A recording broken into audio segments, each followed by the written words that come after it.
week in racing. It's time to recap it. And who better to do it than Michael and Magic? Two bros/pros who cover the highs and lows of racing around the globe on every one of their shows. Real fans look forward to these guys and their last thoughts, cause they know they're not talking out of their royal ascot. What they say makes sense. So ladies and gents, sit back and relax as Blinkers Off presents The Magic Mike Show, where you hear the experts speak. The Magic Mike Show. Tune into the show every week. The Magic Mike Show. You can trust the show is the bomb because it's being brought to you by RacingDudes.com. What's up, everybody? I'm Magic. And I'm Mike. And this is the Magic Mike Show, episode 258. Mr. Samich, we're both looking a little gray today, but our hopes in the fantasy league are looking a little brighter than that. I'm happy about that. How are you doing today? I'm doing good, man. I'm excited to talk about that nice little second place finish that definitely keeps us in the running. That made me happy. I was a little concerned going into that race. If our two horses don't show up, we were in trouble, like lots of trouble. We would have been in a lot of trouble, but thankfully we don't have to worry about that one. Listen, we had a jam-packed weekend of racing at Fairgrounds where we got to see the first big measuring stick where a California horse facing the Louisiana Trio, so we get to talk about that. We got the rivalry renewed between Travel Column and Clariere and the Fairgrounds Oaks. They were taking on a bunch of invaders, so we get to talk about that one. Also, Stronach 5 ticket. We get to talk about that one briefly. I gave out the winning ticket. I am so happy for the first time. I gave out a Stronach 5 ticket. This is like the elusive white whale that we've been chasing for a couple of years since this thing started, and it will we'll go target a few times. Keep coming close, not getting. We get frustrated, and we leave it behind. And after about 6 months, we're like, okay, well, it's like tequila for me. About every 6 months, I'm like, I'm going to give this another try. And then you have enough. So bad. You have enough bad tries in a row that you eventually give up tequila for a while until it's been 6 months. But I was very happy about that. So we talk about all that. So gonna be a fun show today. Yeah, it's going to be a good time, man. I love the Stronach 5. It's a wonderful bet. It's tough to do for us because of the $1 denomination and because it's on a Friday. And also there's not that many tickets bet into it. So when we get a chance to play it on these carryover days, it's definitely worthwhile playing. And it didn't pay a ton, but the win parlay was significantly less than what the actual payout was. So it's still a good bet, and 12% takeout, obviously something we love here. So great bet to play on Fridays, and we'll definitely go back to it when we get a carryover again. Oh, yeah. That carryover was a big reason that it paid out as well as it did. But we'll get into that in a minute. Before we get there, Mike, I think you've got a couple of things you want to talk about as the best thing from this past weekend. Yeah, man, I'm in a positive mood. So I got actually one of them just kind of funny to me, but the other one's in a positive mood. So we got multiple best things I saw. I mean, first off, I'm excited to have Florida Derby Day coming on Saturday. And in that case, I'm excited that they're doing a mandatory pick six payout. I love it when they do these big pick six pool payouts on monster days. You're going to get a huge pool again. We're talking $5-6 million on a day with 14 races. You're going to have multiple pick fours, be able to close it out with that pick six. They got $45,000 guaranteed tournament on horse tourneys for Saturday. So I'm stoked for Florida Derby Day. Now it's one of those cars that you can just completely dive into and kind of block everything else out for that Saturday and just hopefully hammer that sucker. So really looking forward to Florida Derby Day now, even though I don't think we're going to have a horse in the race, will we? Florida Derby, no. Prime Factors would Pletcher say hit the reset button, which means we're never seeing him again. Unfortunately, that's not hit the reset button and go to Florida Derby and see what happens. Other best thing I saw, I think it's hilarious when these articles come out. I don't know if you saw this, the Ramses article. No. No? Oh, man. Okay, so Ken and Sarah Ramsey got sued today by not only Wesley Ward, but also by Mike Maker. Apparently, Ken and Sarah Ramsey owe both of them $1 million in training bills. So it's almost $2 million total. The quotes from this are just hilarious, though, because, Maker alleges the Ramseys are delinquent on training bills for almost 4 consecutive years. Their current balance is $905,000, down from $1.25 million owed a year ago. Ken Ramsey's comment on it. I thought we had things worked out, and I had scheduled to get things worked on. It's not that I'm not paying. I guess I'm just not paying fast enough. You owe the guy money for 4 years. Jesus. Give that line to your credit card company and see what happens. So look, Ken and Sarah Ramsey have the money. It's not a money problem. This is just a not paying people problem. But I found this whole article to be ridiculous. It's crazy that he sued him and that this is where we're at. And it's mind boggling to me that one of these main ownership groups owes 2 trainers $1 million. It took 4 years to file a lawsuit. Like, what are you thinking, Mike Maker? You kind of let him get away with this too, in a way. It's not only that, the Ramseys have their own breeding operation. The Kitten's Joy is their big stallion. They made him into the stallion that he is because they kept supporting him so well. So, yeah, they don't have the money. I found it now. This is incredible. So, you remember the Zayat Stables issue that we had last year? That was because Ahmed Zayat is well-renowned for his gambling losses. And so people knew about that one. This one's a much bigger surprise, I'd say. I don't think this is a money issue. I think this is this is how I act issue. Like I feel bad not paying the guy who mows my lawn $50 every week. Like I can't imagine that having a guy you've worked with for 4 years, you owe him $1 million, and you're like, yeah, it's cool. I'll get him next week. Like, come on, like just give the guy his money. Jeez, that's incredible. That's wow. I'm so sorry. And I know enough creators out here, like content creators, and you probably still do from your time in LA, that it's you can't do that to people, man. This is how they make their living. I mean, I know those two trainers in particular have a little bit they've got other owners that can keep the lights on in the barns, but geez. Yeah, but I mean, you think about Maker. He was part of the Zayat thing too, so he kind of got screwed there. And this is his biggest client. Like, this is tough for him because it's a balancing act. Like, you can't just like call up and scream the guy and say you're going to steal his horses because then you lose the client. But at the same time, you kind of need $1 million. Both of those things are important in life. So, real weird situation. But it cracks me up in these cases because it's just like, come on, just pay the dude. Like, you can't say I didn't realize I'm paying him too slow. It's been 4 years. I also love the idea of, I don't know if you've ever heard Mike Maker speak. He's a very calm, low-key guy. Yeah. To hear that guy scream on the phone at anybody, I want to hear what that sounds. I want to be like the third party over listening. I don't want to be on the receiving end of that call because that'd scare the shit out of me. Well, it's the people that never get mad. When they get mad, you listen. Like that. Like I managed people when I was in sales, and like when I don't get mad usually. When I got mad, all my reps were like, "Holy shit, we need to do this!" Like, because that you can tell, like when that switch flips, like just watch out because that's the side of people you don't want to see. my last job, my boss and I had a very brother-sister relationship, and I was a year or two younger than her, and so. If you know me, I have a little bit of a sarcastic side and a little bit of personality, and especially in that job, I unleashed it a lot on her because it was very public-facing with all these millionaires that lived in condos. I can't be like that to them, so I unleashed it kind of on my boss, and she was very good sport about it. But there'd be that one time when I knew, like, I could tell real soon, just like, too far. Nope, yeah, okay, yep.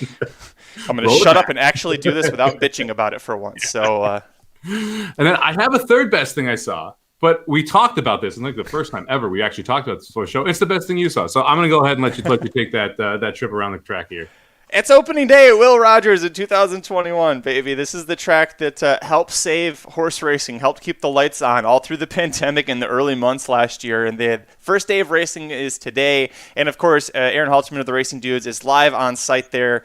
He's not the only one. I'm pulling up the photo here, but a decent number of people at the track. And Aaron was complaining. He said, it's a beautiful day here. He's being sarcastic. He's like, oh, it's a beautiful day. It's raining and it's terrible. And I was like, dude, it's a beautiful day because you're at a live horse racing track. Like, it does not get better than that.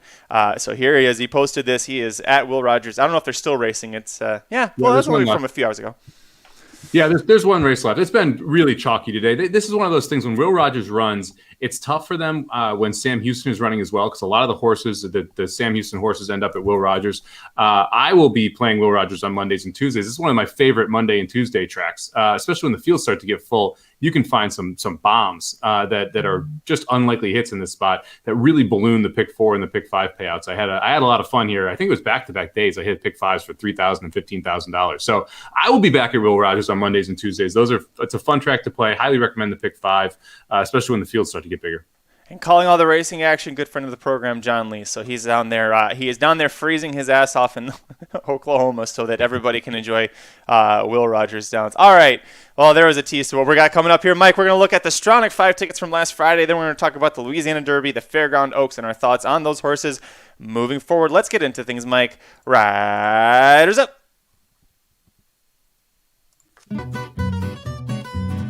Hey, Magic. Did you watch the Rocket Hour this morning?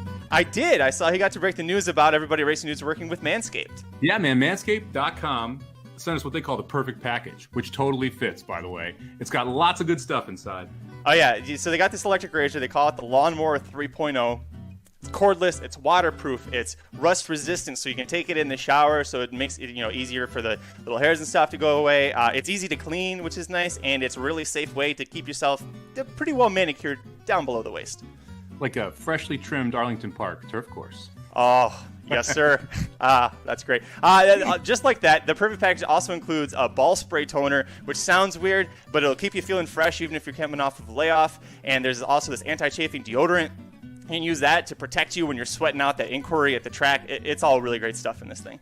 The Perfect Package also comes with the premium boxers, which feel amazing when you put them on when you're done cleaning. God, dude, I put the boxers on like I was a joke. I was like, I'm gonna try these on, and then I was like, oh my god, like this stuff actually works. And what's gonna feel even more amazing, Mike? If you go to manscaped.com, you use the promo code MAGICMIKE, MAGICMIKE, all one word. That's for 20% off plus free shipping on your first order. But wait, Mike, there's more. Oh, only for the Magic Mike Army. If you use the code Magic Mike and send us a screenshot of your order, we're going to let you pick a future episode. Well, we'll draw one person to let you pick a future episode of what track we're going to cover. Oh yeah, and not only that, you get to send us your pick 4 ticket in advance. We're going to put it on the screen, and you get to battle head to head on the Magic Mike Show with the experts. Wait, Aaron's joining us for an episode? Go to manscaped.com, use promo code MAGICMIKE, that's all one word, it's going to get you 20% off, plus free shipping, plus you'll get to be a big part of a future episode of the Magic Mike Show. Make sure you support the Magic Mike Army, use the code MAGICMIKE, 20% off. Your balls will thank you. All right, Mike, let's get into things talking about the Stronach 5 from this past Friday, March 19th. Kicking things off, we were at Laurel Park for race 8. This is an allowance optional claiming field. I went 2.68 here. I believe you went 2.6 here? I know we were big on the 2 Little Huntress, who is the 8-5 favorite. She's a big speed horse, and she stumbled out of the gate, and it was never the same for them.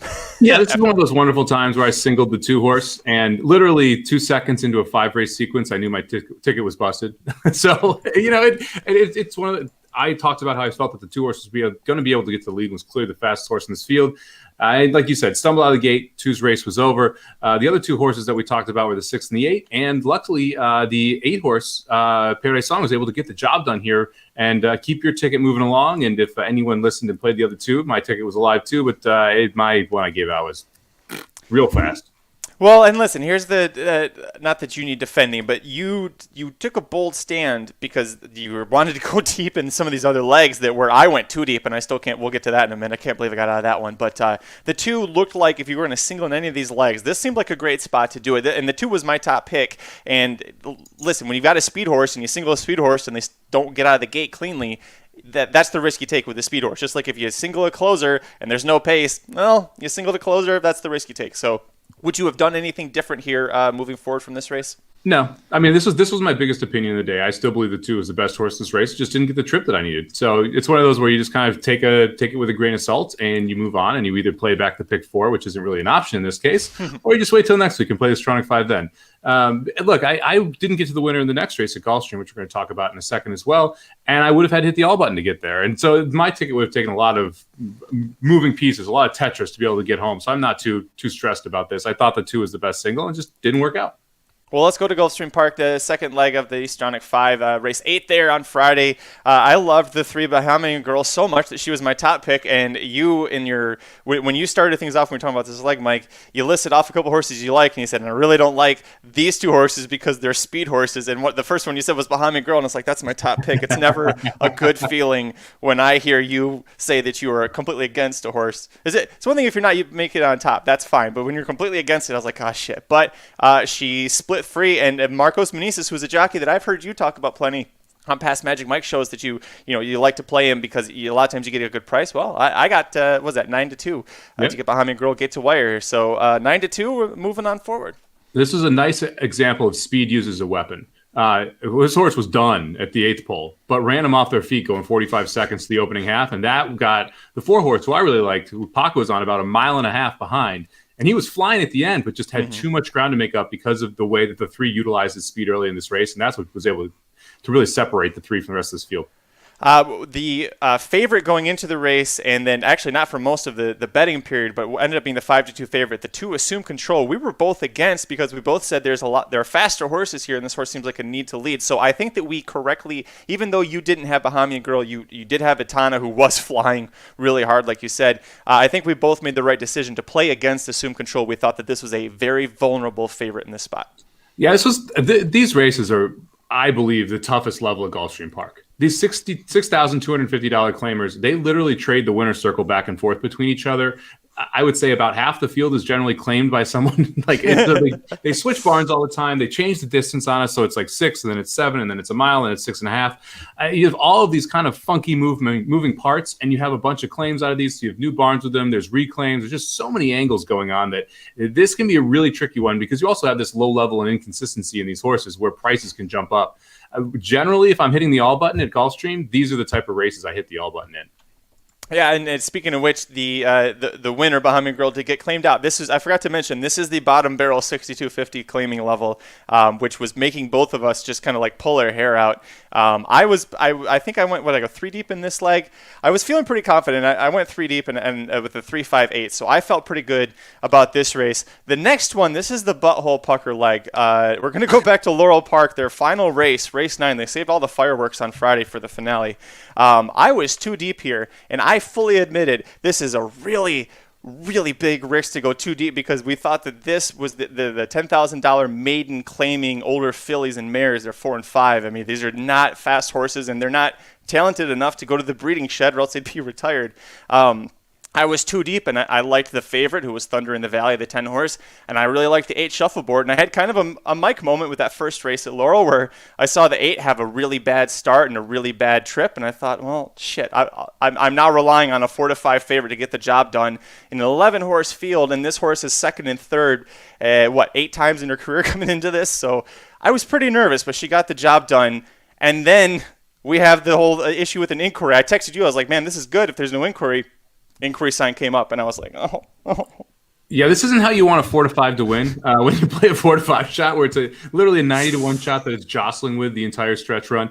And this is one of those tough races where when you play sequences like this, and obviously this didn't pay huge, and we were hoping that you'd have one of those, $3,000, $4,000, $5,000 payouts in this sequence. This is the favorite you're trying to beat, or one of them, and it's a tough spot when you have a 4 to 5 shot here, and you're like, I don't really trust this horse at all. It's really hard to single this horse. I give you credit for even going 2 deep. I mean, I was 6 deep in this leg, I think it was, trying to get past this horse. So, this is just one of those spots where, fortunately, the horse got done and then stayed up. Man, that 90 to 1 shot, who ran second, almost absolutely ballooned these payouts, though. Oh yeah, that was a scary one too. The horse Awesome Butterfly almost wins at 90 to 1, and that would have made me mad, because I would have been like, well, I would have had to use the all button for that, and this is the race that we had been saying in the show. You got to go all if you can, go all if you can. So if that had happened, I would have just been sitting here swearing up a storm. We both were in agreement on the 10 and the 8. The 8, of course, completely scratched this off and just play back at the similar level. No, I'll never bet the 8 again. Now the 8 is officially bad. Okay, the first race, you're like, okay, it's the first time out. It got bet. Maybe the horse has talent. This race doesn't get bet, and it is just as bad. So, no, I have no interest in shuffleboard or whatever the heck that name is. Yep. I have zero interest in playing that 8 horse back. All right, I will never bet any of those horses again in my life. Let's just be honest. Like I want nothing to do with the bottom level at Laurel. If I had an infinite bank account, I would just claim all those horses and then retire all of them, and nobody ever has to bet those horses ever again.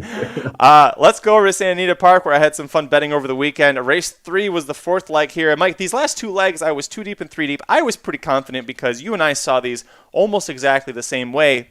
And then I had to sweat out that inquiry at Laurel, and then I switch over to Santa Anita, and it's 0 minutes to post, and I get a text from you saying the horse that you love so much that you were about to single in this race and didn't, Short Rib, is scratched. And I thought, oh shit, and there's a 3-way battle for the post-time favorite. At that point, it was between the 7, who was already on my ticket, and I didn't want to double up.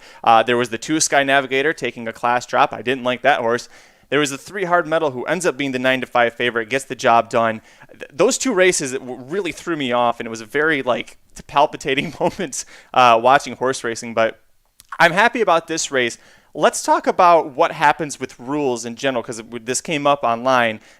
What happens when a horse scratches that's on your ticket in the replacement? So I'll let you take it away. Yeah, so it's different in each jurisdiction depending on the first race. But generally speaking, second, third, fourth, or fifth leg of a pick 5 or a pick 6 or even a pick 4, if it's not the first leg, you're going to get the post-time favorite. for any horse that scratches out. So you got to pay attention to who all that money comes in. I know we had a couple people who were playing the pick 6 at Sam Houston. There was a favorite that scratched. You ended up with the post-time favorite who then lost. And a couple people went 5 out of 6 and were complaining about that. Just make sure you know the rules when you're getting involved in those type of things. You do go to the post-time favorite. The Stronach 5 is post-time favorite. Now, in the first race, it's different depending on the jurisdiction you're in. Some states will refund the wagers that come back with that horse that was scratched. So if you're using 4 horses, you'll get 25% of your wager back because one of your 4 horses scratched.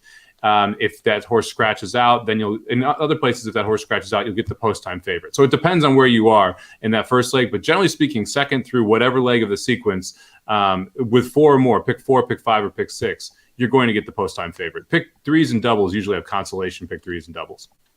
One thing I wanted to touch on, sometimes I wouldn't sit here and be happy like, oh yeah, I gave out the ticket, I hit this, blah, blah, blah, because it scratched into this. I went back and looked, the hard metal was my 3rd pick in this race. So I felt a lot better knowing that if short rib had scratched before, I would have just replaced with the 3 hard metal and been fine. 2 angles about this horse that I liked when I was handicapping. I liked that Umberto Rispoli was jumping aboard. It was a big jockey upgrade, especially for this maiden 30 level.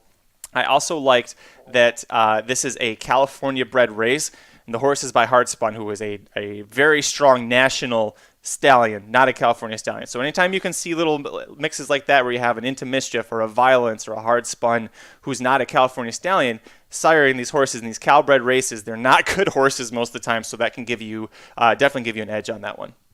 Yeah, no, that's a good call. A lot of times you have these sires that come in and that either aren't there for long or that they're only siring a couple horses a year in that specific jurisdiction. When they get in the state level, you can see a difference, and you'll see sires pop up with success in that case. I had a big bet to win on short rib, a few $100s. Oh. So when that scratched out, I pulled it out, obviously. The one thing I wanted to say is I'm going to play short rib back. Whenever that horse comes back, I still have it in my stable. I'm interested in betting that horse back. Are you as well? Yeah. I mean, I didn't end up hearing why the horse scratched, what the specific reason was vet-wise, but I am interested in play because, yeah, the answer is yes. So that's one that was in both of our stables going into this, and I think is in both of our stables coming out of it. That's why I want to make sure I mention it. Yep.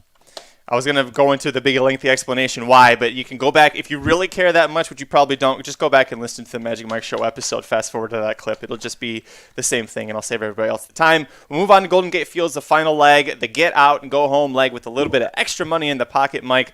Don't even care. It's a 1-2 favorite Maiden Crew. This is the first time I've actually bet this horse, because I never like to play this horse down south. I guess Anita, and definitely.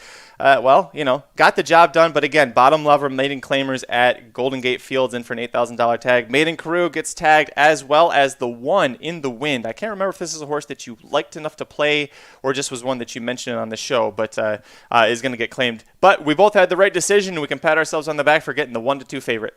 Yeah, I mean, this is one of those where we both played the 2 as well, and I thought the 2 was going to be able to get the job done about mid-stretch. And that would have paid a heck of a lot more had that 2 won. I was 6'2". I used the 6 and the 2, and I was 6'2" in the horses I thought you could use here. So this was one of those where I saw the ball pretty well. We talk about this a lot. When you see Southern California horses going up to Golden Gate, you see Tampa horses going to Gulfstream, you have to respect those horses quite a bit because often they're going to run well at weaker circuits. The other horse that I used was the 3 Handcuffed, who came in 4th there. A big reason for me was that at the similar level, sprinting was 4-1, and I was getting 8-1 on the morning line. Ends up getting bet down, almost 9-1 actually there. I was looking at the wrong horse. I would only play this horse back if it was sprinting. I don't think sprinter route was not the wake-up call for this horse. So I think now we're going to wake up and go back to sprinting maybe. Yeah, and I would be interested in Malibu Jewel back, but I don't think we're going to get a price on her. Like, that's the problem. After running this effort, it's unlikely she's not going to be the favorite in her next race, which kind of kills the value of that spot.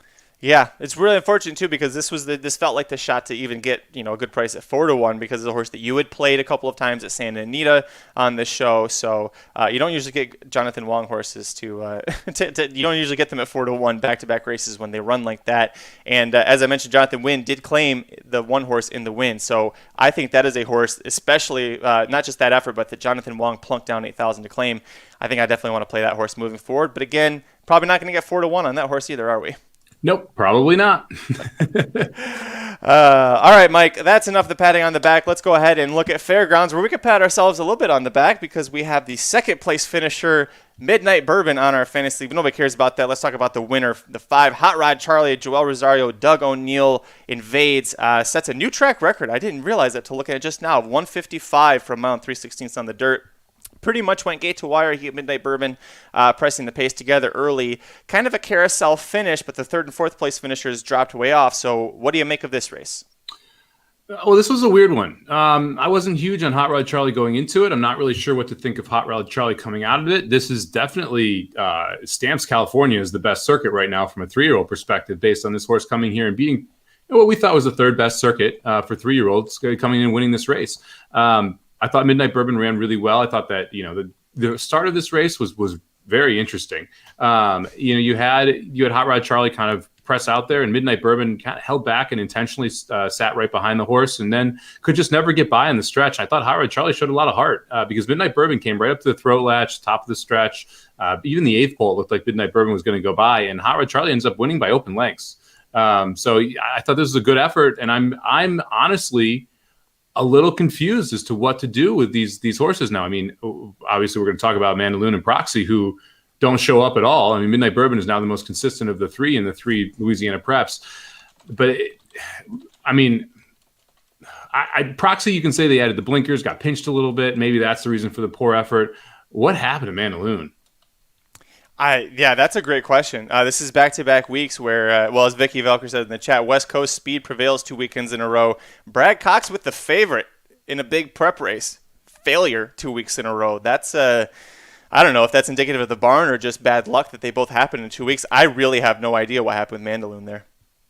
Yeah, it was tough. I mean, there wasn't really an excuse. The horse rushed up into a pretty fast pace. I was surprised it wanted to rush up into a 47.5, but I mean, still just kind of quit off. And this is a situation where it just kind of is a little bit baffling because you saw this horse run so well against similar company twice and then just run very poorly in this spot. So I'll be interested to hear kind of what the takeaway was from the Cox barn on Mandaloun's race here and kind of what the plan is moving forward.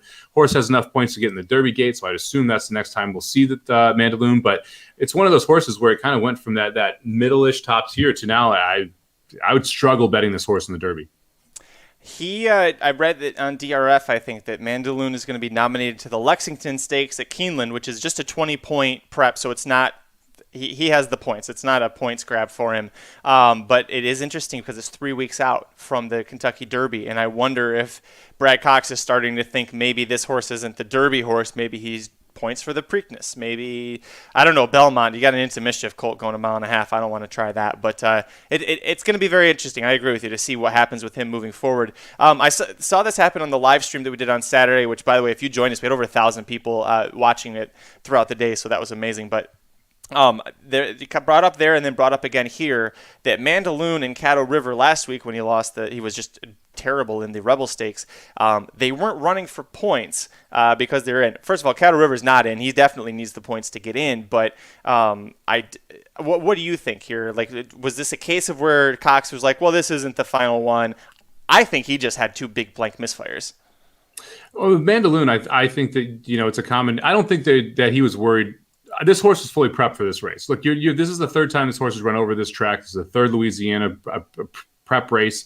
There's no way this horse wasn't fully prepped and ready to fire. Caddo River, I mean, I think he faced a horse and just got tired. I think that really is the reason for Caddo River's effort. Be interesting to see where he comes back too. But yeah, I mean, this is it was a pretty tough weekend for Cox, or 2 weekends for Cox to go through these 2 hits to horses that were in a lot of people's top 5. Let's kind of go through the list real quick from the finishers here. Hot Rod Charlie is obviously he's in the Kentucky Derby. He's got 110 points. By the way, at racingnews.com tomorrow morning, Vinny Blonde from Real Dynasty Picks did his latest Kentucky Derby pedigree analysis of Hot Rod Charlie. He's got a very interesting mix here by Oxbow, who won the 2013 Preakness. He's a half-brother to Mitole, so Vinny takes a look to see, is this horse maybe distance limited when it comes to 1.25 miles? Obviously not, because he did what he did in 1.316. But go read it anyways. Pretend like you don't know that, and go check it out, because Vinny did a great job reading that. So Hot Rod Charlie, Mike, you said you don't know where he fits in. Let me then spin it. The California circuit, where he left to come out here, Medina Spirit was a horse that maybe was a second best Baffert, but now there's no Life is Good. Roman Centurion's probably going to stay there. This really changes the California landscape. So what do you think of those horses? I mean, look, it makes me feel like that this California group is by far the best. I mean, we've seen, based on what Spielberg was able to not do in California, and then comes right over to Arkansas and runs well, right? Based on what we saw here from Hot Rod Charlie, who I had a second in the Breeders' Cup, but I don't really love the Breeders' Cup as a prep race. There's just a lot going on there. It's not always a great preview of what's going to happen in the 3-year-old season. Struggles in California and comes out here and beats 3 horses that, I mean, I personally had in the top 15. So now it's like, I kind of have to respect Hot Rod Charlie. If I'm respecting Hot Rod Charlie, I have to reassess how I'm looking at a lot of those California horses. One thing, I guess, this is the first time we've seen Hot Rod Charlie really take it to a group of horses. He's always had someone that he's been chasing in those California races, namely the Baffert. So maybe this was just the setup that he really needed, because he did a great job getting the distance too. Like mile and a quarter, Hot Rod Charlie was winning this race. So, maybe he kind of needs the lead to run his best effort, and he can't do that against the California horses, and that's why he fits so well here. But it's tough. I mean, I'm going to be leaning heavily on that California group. I said on our preview, I would take 2 of the top 4 Derby horses from that California race. I think it was the San Vicente a couple weeks back. Mm-hmm. Maybe I'm taking 3 out of that race now. I mean, because if this is what you get when you ship out of town, how good are you? How good are those horses that are running in circles at Santa Anita? Listen, I'm the California guy, and I'm sitting here saying, I wish it wasn't California heavy. I really don't want it to be. I really wanted to see the Louisiana Trio. I want to see Hot Rod Charlie miss the board, and I wanted to see, like, maybe get 4th, because I want to see Midnight Bourbon, Proxy, and Mandaloon mix up the order, finish in the top 3 again, because I wanted this rivalry. Now let's take it to Louisville, and now we're going to take on everybody's best. Like, the storylines, it would have been incredible. That would have been great. Midnight Bourbon, I think that he's got the right running style, that he can hit the board in the Kentucky Derby. He is a lot like another Tiz now, Tiz the Magician, where if you put him up in front, nobody pushes him early. He's got a really great shot. When you challenge him, he's going to run with you, but he's probably not going to pass you. But at the same time, he's also going to let anybody really try and get by him. So he's a good on-the-board candidate there. What do you make of Obesos?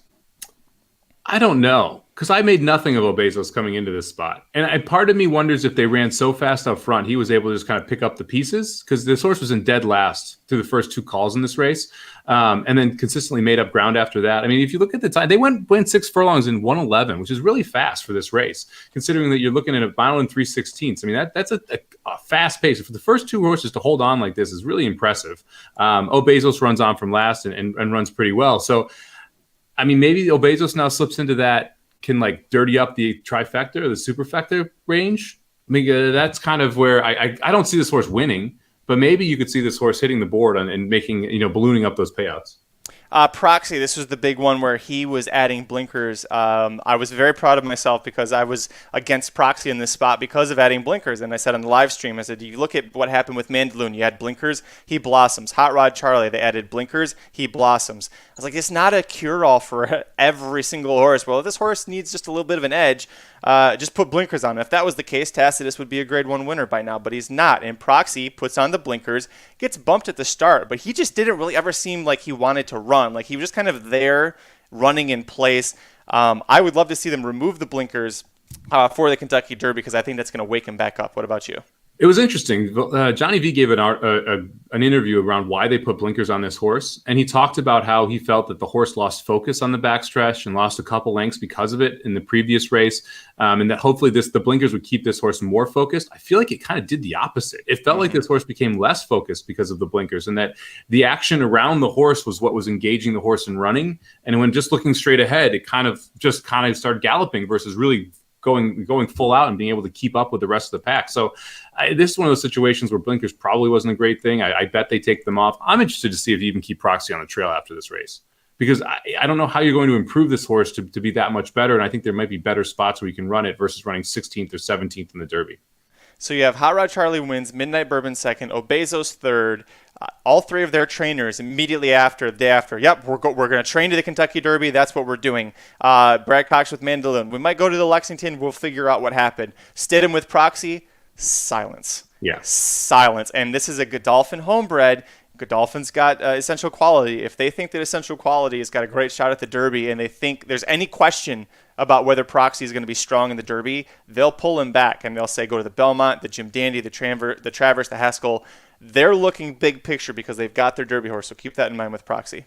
Yep, you nailed it. And so it doesn't make any sense for why they would stretch this horse if they have better spots to run it in. They're running a business, and it's great to have 6 shots in the Derby, but it's also nice to have a shot in the Pat Day Mile along with the Derby, or have a better Preakness horse who's properly tuned up for it. So I think there's definitely more options for them because of who the ownership group is. I want to make sure I bring up this comment by Vicky too. We had a couple people talk about who's better, Concertor or Hot Rod Charlie, and then that evolves into where does Joel go, Concertor or Hot Rod Charlie. I jokingly was saying, well, if Hot Rod Charlie ran a 99 for this race, Beyer wise, which is better than Concertor ran, which I think is important to note.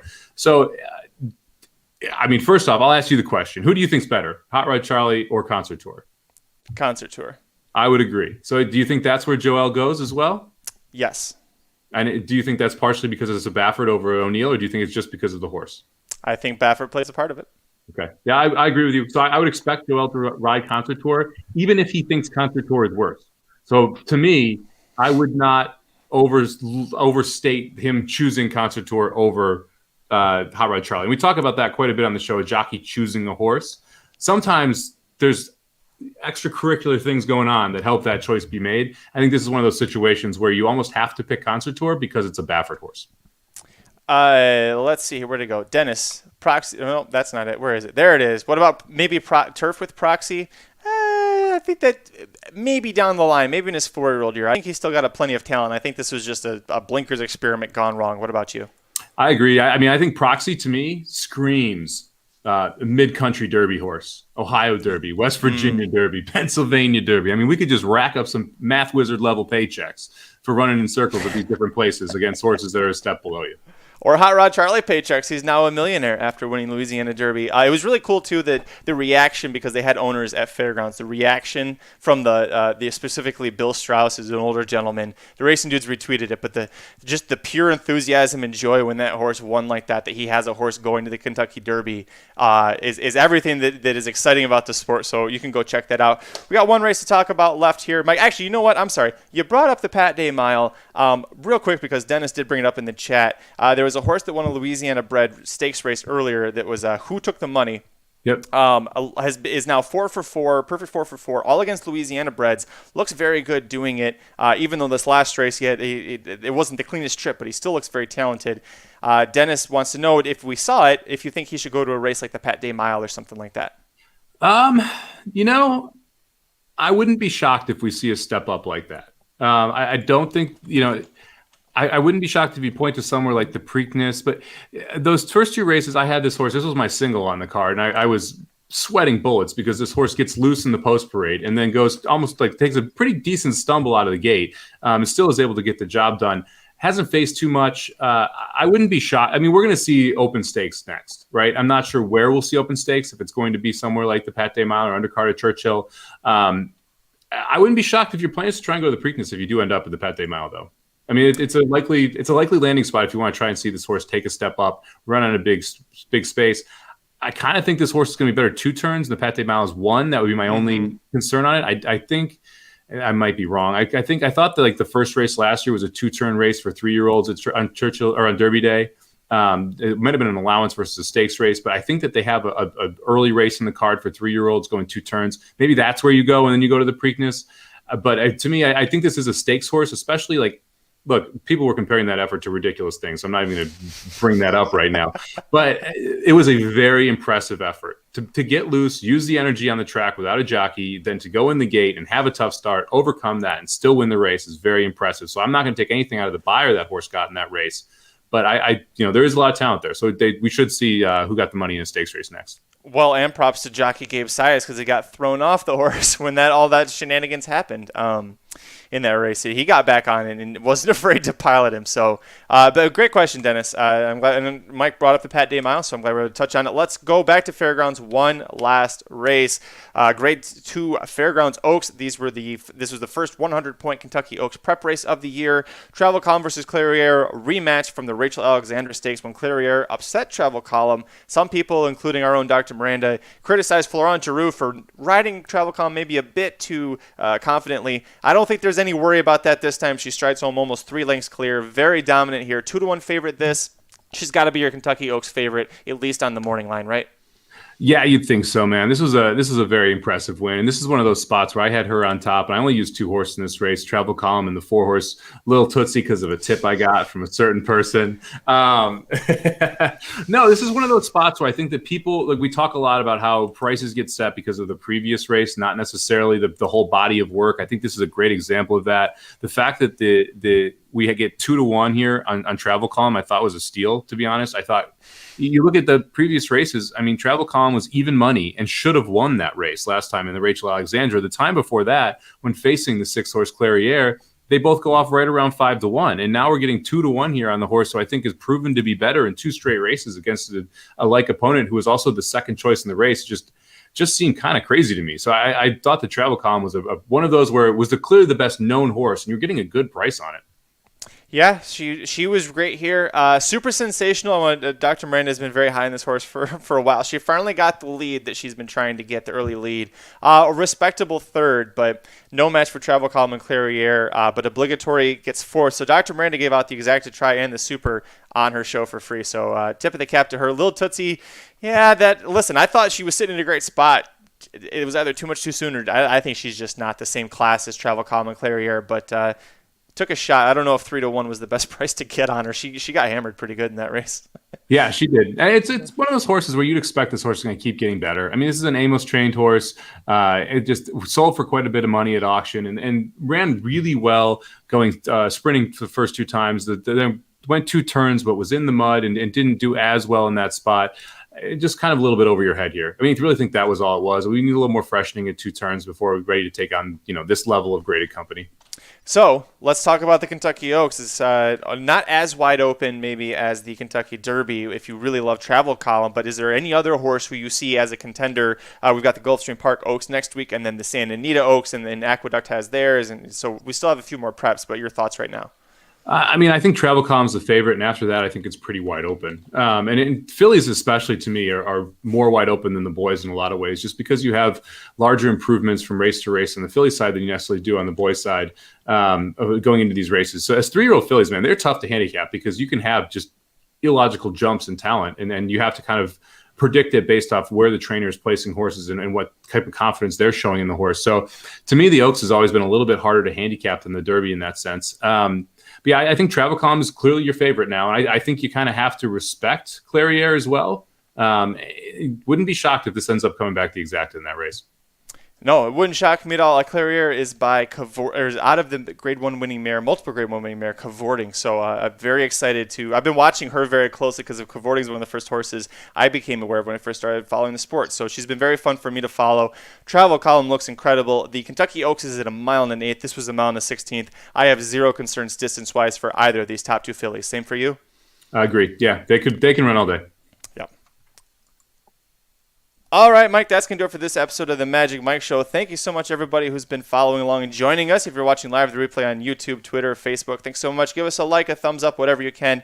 It really helps us out a lot. Anything you can do. Mr. Samich, we have not 1, 2, 3. We have 10 graded stakes races on the card at Gulfstream Park this Saturday. That means we've got the inside track to the Florida Derby wagering guide waiting in the wings. The post-draw is 9:15 West Coast time Wednesday morning, so I'm going to be excited for that. Aaron Halterman's excited. We're going to be working very hard. That means we've got to go back to Gulfstream Park for this week's show, right? I know you and the Florida stewards aren't getting along all the time, but we've got to go back to Gulfstream, right? Well, it's amazing. You get Irad out of Florida, and all of a sudden I like Gulfstream Park again. It's part of the problem is that they were just letting him do whatever the hell he wanted. Like, that was the issue with Florida, is that Irad could literally do whatever he wanted and wouldn't get taken down. And it's comical because then he goes to Fairgrounds and doesn't really do anything and gets taken down. Like, that was one of the, I was like, really? We're going to take that? I think it was the second race of the day, the 2-horse one, and like really didn't interfere with the 4 very much. And for some reason, Irad comes down at Fairgrounds, but it stays up at Gulfstream. If he could literally punch the jockey next to him and they wouldn't call foul. They might take the jockey next to him down for letting his face hit Irad's hand. So yeah, I'm okay with Gulfstream Park. I'm just I'm going to be a little concerned if we have more IRAD over there because it's just ridiculous. I just I cannot handle another time that IRAD stays up at Gulfstream. I might go off my rocker a little bit. So other than that, love it, baby. It's great.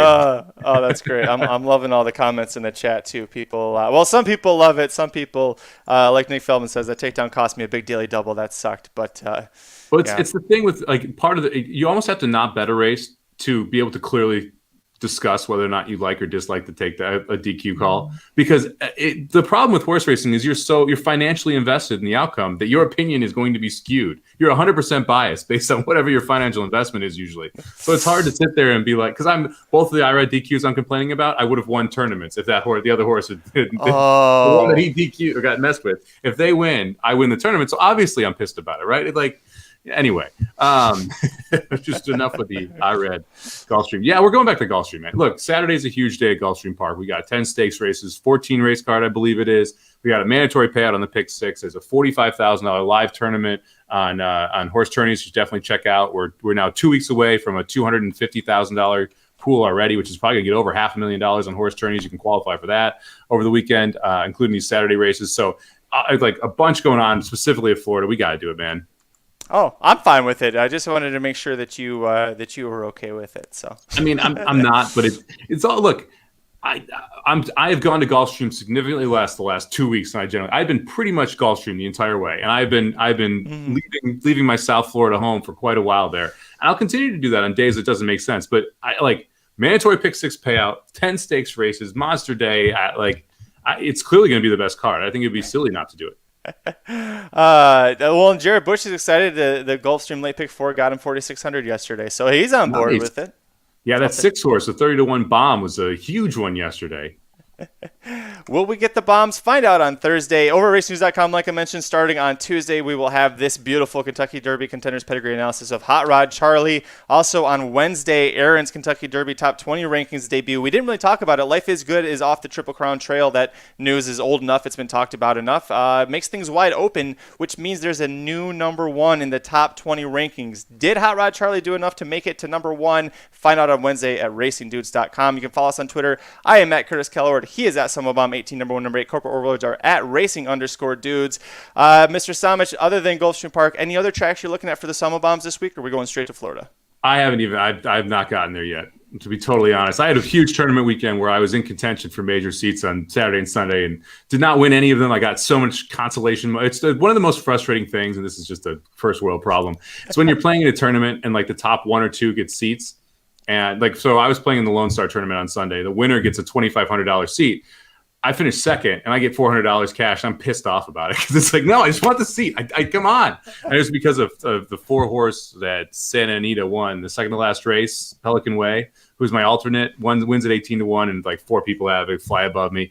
But anyway, it's one of the like you can't even understand it when you're without playing tournaments. How frustrating it is to actually get money and just be like, no, I don't want this. I want the thing that was just taken away from me. Like, come on. It's like, here, have some money. And you're like, no, I don't. We just didn't talk about it, but I watched the Snyder Cut Justice League. I've been slowly watching all the DC movies for the first time, and so got to that one. Then I watched Aquaman after that. Had a very similar situation where there was a Black Manta keeps going out like trying to kill all these guys, and then the Atlanteans kept going, here's some money. He's like, I don't want money. I want Aquaman. Yeah. So you're Black Manta. You don't want the money. You want Aquaman. You want that NHC seat. I've already figured out how to get my whole family to fly to Dallas so I can play in that tournament. Now I just need a seat in it.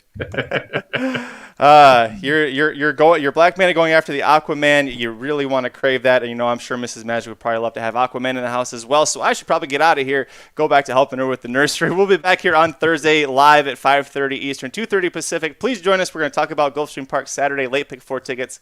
Until then, I'm Magic. And I'm Mike. Good luck this week. The Magic Mike Show, where you hear the experts speak. The Magic Mike Show. Tune into the show every week. The Magic Mike Show. You can trust the show is the bomb because it's being brought to you by RacingDudes.com.